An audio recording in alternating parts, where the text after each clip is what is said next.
So I want to try something a little different with this video.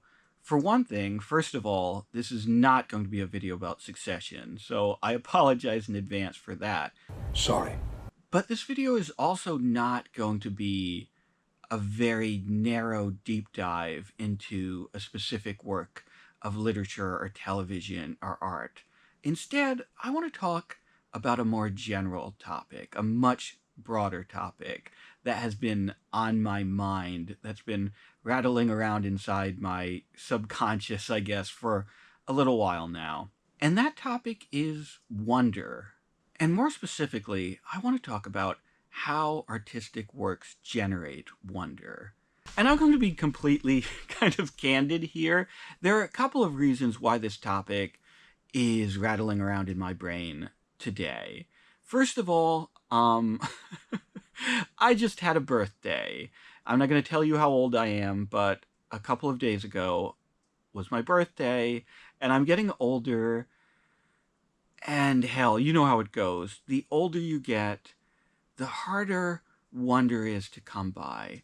The harder those real, authentic feelings of like true, unabashed, childlike wonder are to find, to experience. As you age and you grow a little calloused and cynical, and maybe your synapses start to calcify a little bit, and those good neurotransmitters just are in short supply, it becomes harder and harder to view not only life, but also art and literature and television and film through a lens of real innocence and naivete, to be able to see the world fresh, to experience art fresh and uncontaminated without the weight of established formulas and expectations and that the jaundice that comes with having seen a certain type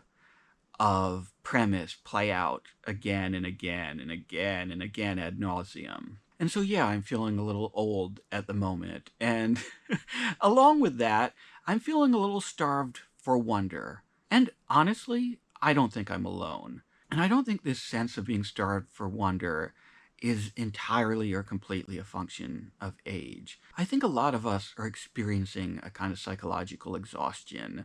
Maybe it's the kind of recursive algorithmic trap that a lot of us are stuck in, not only from social media and the way that force feeds us the same tired, cynical political opinions and the same reheated meme formats and deeply sterile content, but also because of the way that we receive and experience art and creative work in this moment is often dictated by those same algorithmic impulses. Not that I have any deep problem with the algorithm. I love the content that Spotify feeds me as much as any human being.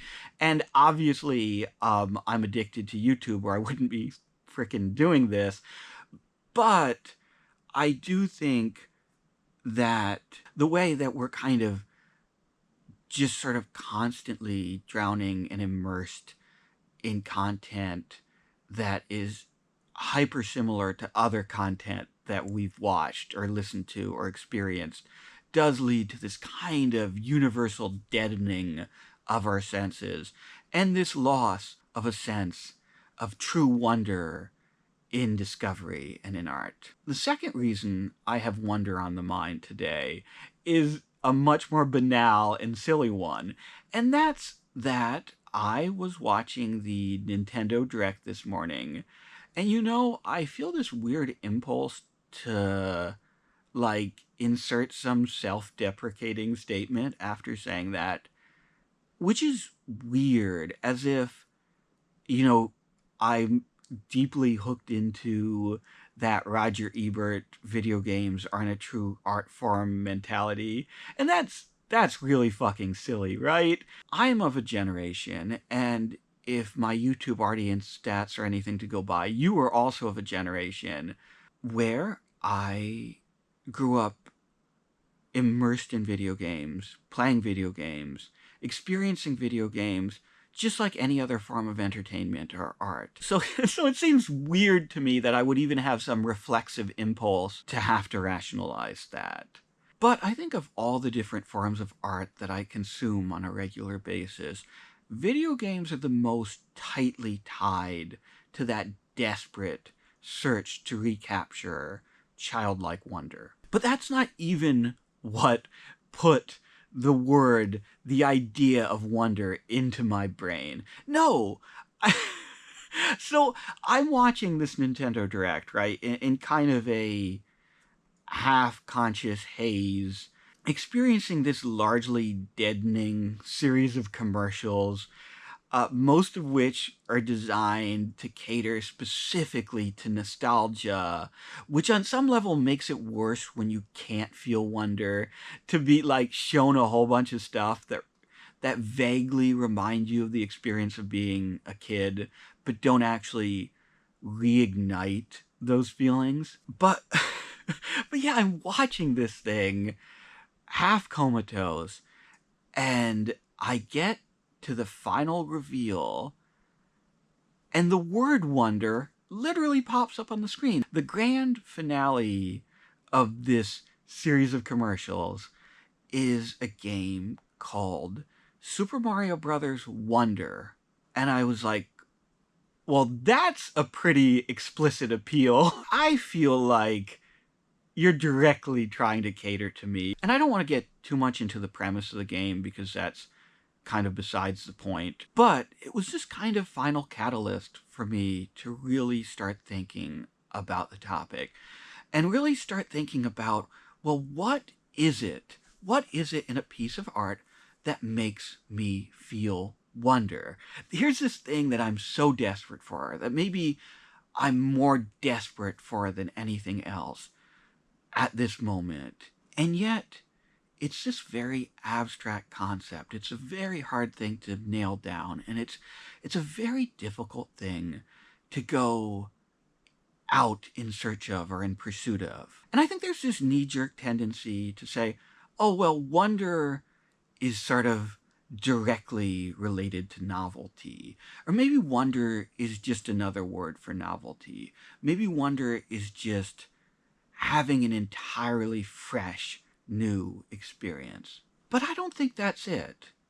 Or at least I think that's only part of it. Because novelty can often be very shallow and very artificial. Often artistic works, whether they're films or television shows or even fucking video games, that really lean into novelty can seem really empty. There can often be something deeply mechanical about novelty for its own sake. Often works that just chase novelty, that just want to be new, that want to present something that you've never seen before, can seem very cold and don't evoke wonder. They might evoke surprise. They might even evoke a certain amount of fascination, a momentary, oh hey, I've never seen that before. But they can also quickly become deadening. And I think this is rooted in the way that we experience novelty. There's a kind of overstimulating flip book quality to novelty, where you're just seeing one page after another, and every page has a new sketch on it, has a different drawing on it, and they just sort of fly by, and there's the impression of motion, but very little depth and very little meaning, and eventually pure stimulation, which is really what novelty is. Novelty is stimulation. Pure stimulation, pure unbroken stimulation deadens, it dulls. And worse than that, it eventually becomes abrasive. It eventually becomes noise. And at its core, that's what unmodified novelty is. It's noise. It's like white noise, where eventually all of this new stimuli, all of this unfamiliar stimuli just blends and bleeds together until you see nothing and you hear nothing. And you certainly don't experience profound, deep feeling. And you can't have wonder without depth of feeling, because wonder is experienced like deep within your emotional self. If you want to call it a soul, you can call it a soul. I don't care.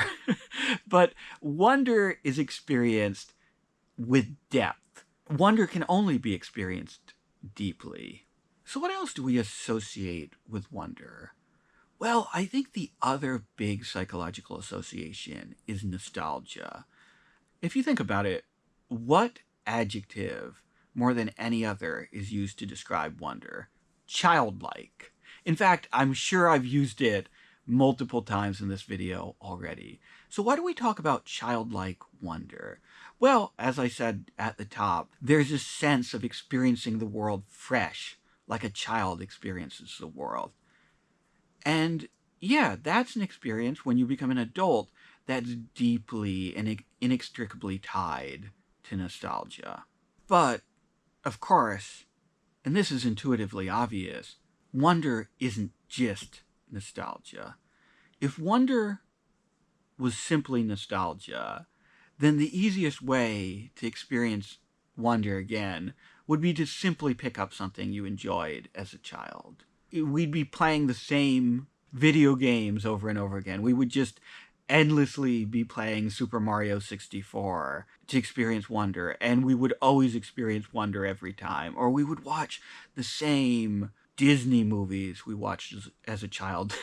When I was a kid, when I was, I don't know, 6 or 7 years old, my sisters and I had a VHS tape of Mary Poppins, and we watched that damn video so many times that it wore out, and our parents had to buy us a new copy of Mary Poppins. So, if wonder was simply nostalgia, I could just watch Mary Poppins over and over again like I did as a 5 or 6 or 7-year-old and experience wonder uncontaminated, the same, over and over again. But of course I can't. And of course you can't.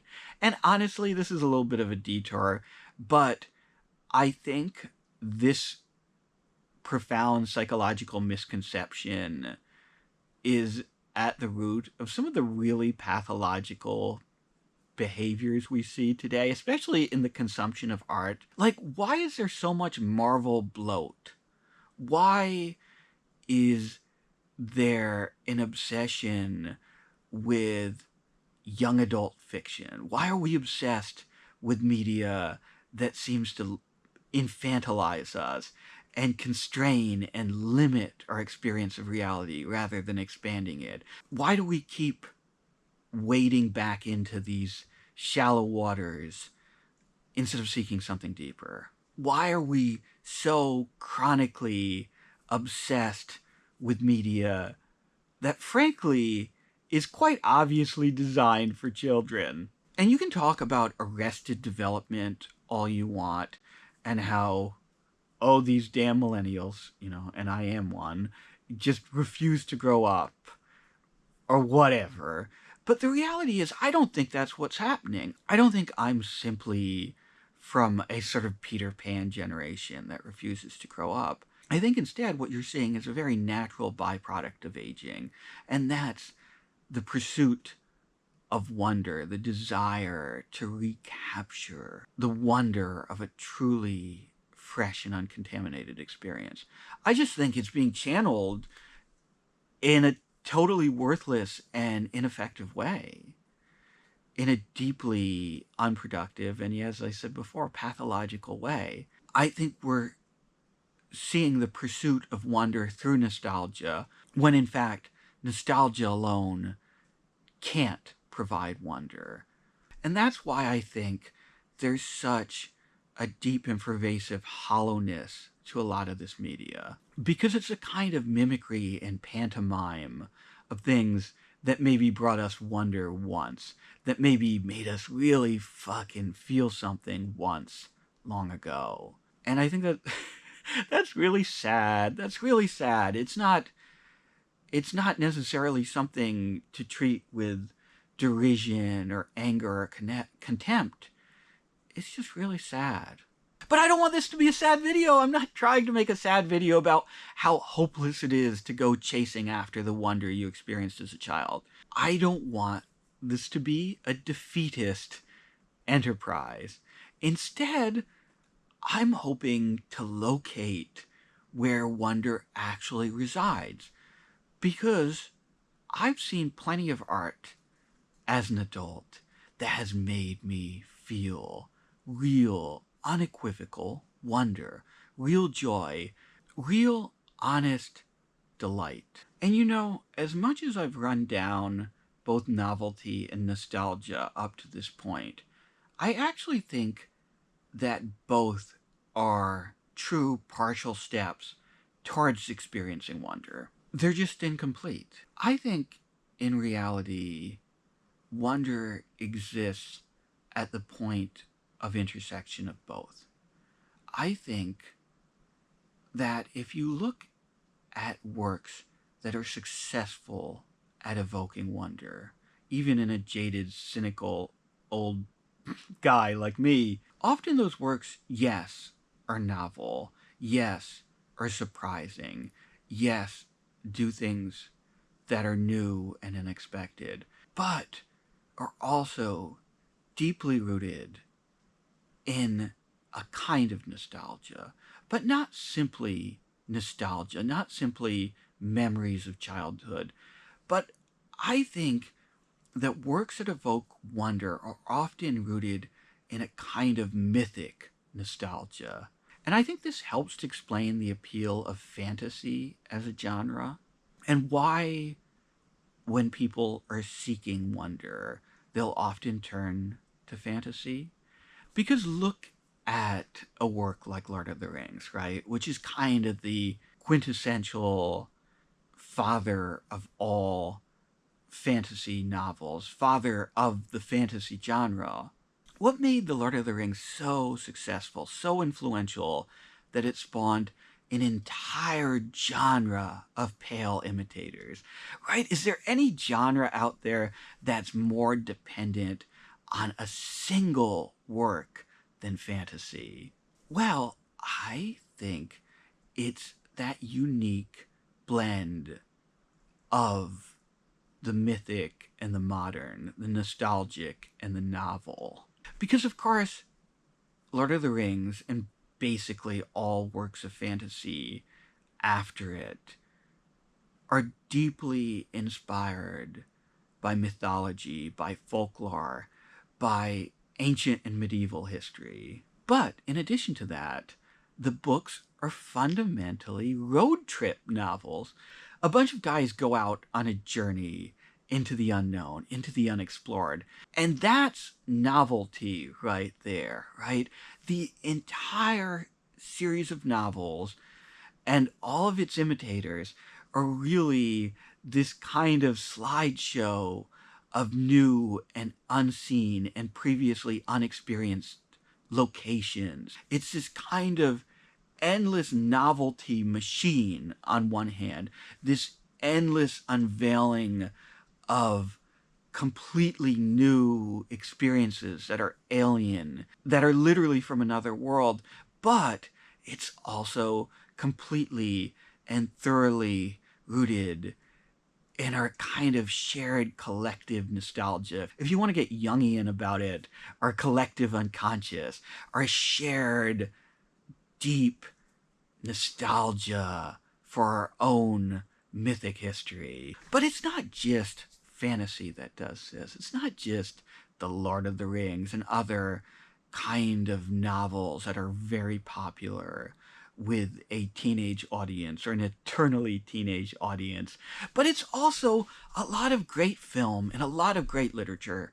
The same mix of the alien and the novel and the mythic and the nostalgic runs throughout the entire filmography of Tarkovsky. Films like Solaris and Stalker operate on the same exact principle. One of my favorite novels of all time, which is hiding behind me, Lolita, it's the same thing. It's a road trip novel, but it's also a road trip novel deeply rooted in the history of both American and European literature. And of course, and now I have to be careful about how I talk about the novel in order for this video to remain monetized, but the novel is also fundamentally about the most extreme and pathological pursuit of childlike wonder possible. Like, what's the sickest and most depraved way you can try to chase down the lost wonder of your childhood? And yes, to go back to the subject that I started this video with, that same mix of the mythic and the entirely new, the ancient experience and the experience you've never had before, is present in the greatest video games as well. Think of something like Breath of the Wild, or more recently, Tears of the Kingdom. Those games entirely depend upon that delicate formula to function. On the one hand, mechanically, they're completely novel. They're full of these intricate physics systems that allow you to do all sorts of weird shit that you've probably never been able to do in a video game before. Engage with the environment around you in entirely new and unexpected ways. But the landscape, the universe, the world that you're having these novel experiences in is a mythic one, is an ancient one, is one that's deeply tied to Japanese and European folklore. You walk through this vast, empty landscape of shrines and ruins and castles. So you're simultaneously having this experience that feels ancient and eternal, but that feels completely modern and shockingly new. And yeah, I could go on and on. I could talk about 100 Years of Solitude. I could even talk about how this is present in Succession if I wanted to keep my existing audience interested. And of course it is, because what is Succession but the most contemporary adaptation of Shakespeare imaginable? A work that's simultaneously obsessed with literary canon, the oldest, most revered works of literature, and at the same time, in addition to being so deeply rooted in literary tradition, it is about this moment in history in a real way. I mean, I don't want to get into contemporary politics, but it should be, like, it's right there in the premise. The ties to Fox News and the Murdoch family, the obvious allusions to kind of post-Trump American politics. There's a very real sense of the series being rooted immediately in this present moment. And so you have that intersection between the new and the novel and the ancient and the traditional. But I'm not going to list off an endless string of examples because I feel like maybe this video is already longer than I intended it to be. But I do want to leave you with an image that popped into my head. When I close my eyes and I imagine wonder, the image, for whatever reason, that I see in my mind is one of a road receding into a horizon. And yeah, that ties back into the whole road trip fiction thing, and the way that wonder is inextricably linked to a sense of journey, a sense of wandering into the unknown. But there's also the horizon. And I think the horizon is important because it's this kind of line that separates two distinct realities, but also joins them. And that's what wonder is. It's the horizon where the ancient meets the modern, where myth meets real lived experience. It's the point where you as an individual can come into contact with something that feels older and more powerful and more meaningful and more significant than your own tiny life. So yeah, as we age, as we get older, I think we have to chase that receding horizon of wonder. All right, that's it. I'm done. I do want to end the video with a bunch of thank yous as usual. I'm just honestly, sincerely in awe of the reception that I've gotten from this channel so far, and I want to thank you. And I want to thank everyone who has subscribed, everyone who's liked my videos, all the many, many people who have left incredibly kind and insightful comments. I really sincerely love all of you. Thank you so much. And if you're new to the channel, I gotta say it. If you feel like it, please like, please subscribe. I want to keep making these. It's fun. All right, that's it. I'm done for real now. Bye-bye. I'm watching a mouse crawl up the wall, and it is distracting the hell out of me.